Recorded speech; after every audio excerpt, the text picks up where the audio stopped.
Elias stood at the village gate, his lantern swaying against the encroaching dark. He had been hired to guard the perimeter, his heavy boots crunching rhythmically on the gravel path.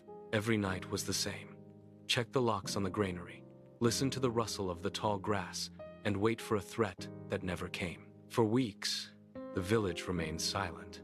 The nights were uneventful, and a heavy monotony began to weigh on his weary soul. One Tuesday, the moon hid behind thick, suffocating clouds. By 3 a.m., Elias reached the village center. A stack of dry hay sat near a flickering street lantern, mocking his exhaustion.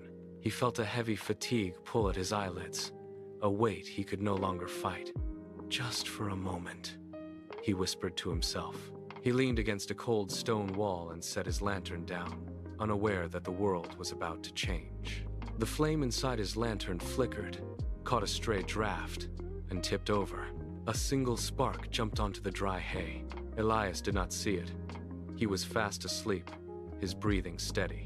That spark turned into a thin ribbon of orange flame, climbing the hay and licking at the wooden beams of the nearest cottage. The heat intensified, cracking glass and turning the night air into a furnace. Suddenly, the smell of smoke reached him. He woke to the sound of timber snapping and the frantic shouting of neighbors.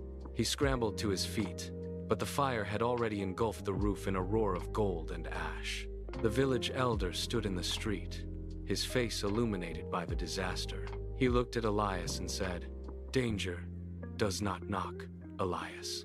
It waits for the moment you decide nothing is wrong." Elias watched the bucket brigade struggle against the blaze, his hands trembling with a guilt that would never leave him. He realized then that his duty was to watch for the small, quiet errors that lead to ruin. As the sun rose over the charred wood, a lesson was etched into his memory. Vigilance is the work done when the world is silent. He never closed his eyes on duty again.